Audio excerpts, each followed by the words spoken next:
অন্তর্বর্তীকালীন সরকারের কাছে আমাদের প্রত্যাশা কী ছিল? বাংলাদেশের মানুষের জানমালের নিরাপত্তা দিবে, না প্রতিটি নাগরিক অর্থাৎ প্রতিটি বাংলাদেশি তার বেঁচে থাকার সমান অধিকার সমান সুযোগ পাবে। কিন্তু আমরা দেখলাম এখানে এই বাংলাদেশটা যেহেতু হিন্দু, মুসলিম, বৌদ্ধ, খ্রিস্টান, পাহাড় সমতল আমাদের সবার, বিশ্বাসী অবিশ্বাসী এখানে সবাই সমান অংশগ্রহণ করেছে বিগত দিনে বাংলাদেশের যে কোনো গণতান্ত্রিক লড়াইয়ে, গণতান্ত্রিক সংগ্রামে।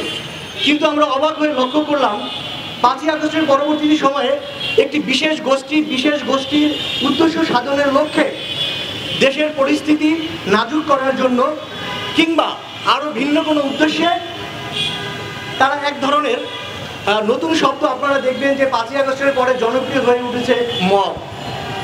অর্থাৎ মবকে আবার কেউ কেউ বলছে মব জাস্টিস, অথচ এটা তো মব জাস্টিস হতে পারে না, অথচ মব সন্ত্রাস আপনি বলতে পারেন।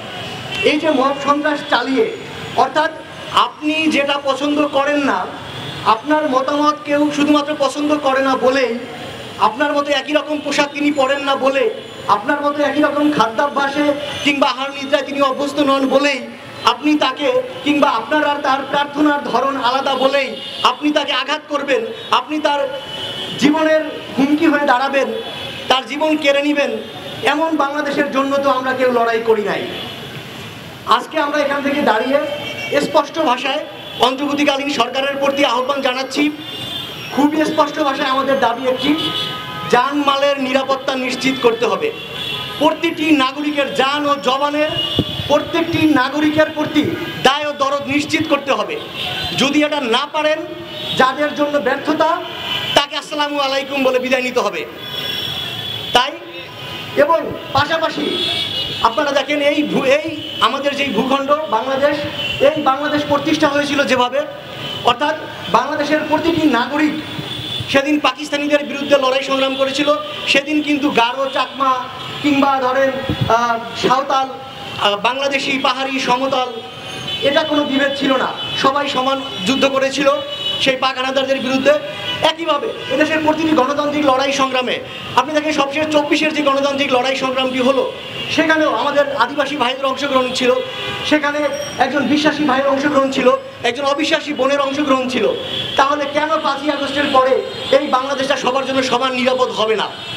অন্তর্বর্তীকালীন সরকারের যারা এখন এই যে বিশেষ ক্ষমতার চেয়ারে যারা বসে আছেন, আমরা তাদের প্রতি আহ্বান জানাই এবং সবার জন্য দ্রুত সম্ভব, ইতিমধ্যে 5ই আগস্টের পরে যতগুলো ঘটনা ঘটেছে প্রতিটি ঘটনার সুষ্ঠু নিরপেক্ষ তদন্ত হইতে হবে এবং অপরাধীদেরকে বিচারের আওতায় আনতে হবে, দৃষ্টান্তমূলক বিচার করতে হবে। আমরা কিছুদিন আগে দেখলাম এক রাজনৈতিক নেতার প্রতি হামলা হয়েছে, সেই হামলার ঘটনার পরে দ্রুতই একটি বিচার বিভাগীয় তদন্ত কমিটি গঠন হয়েছে। হ্যাঁ, যে কোনো হামলা আমরা নিন্দা জানাই, আমরা প্রতিবাদ জানাই এবং এই ঘটনায় দ্রুতই আমরা দেখলাম একটা বিচার বিভাগীয় তদন্ত কমিটি হলো।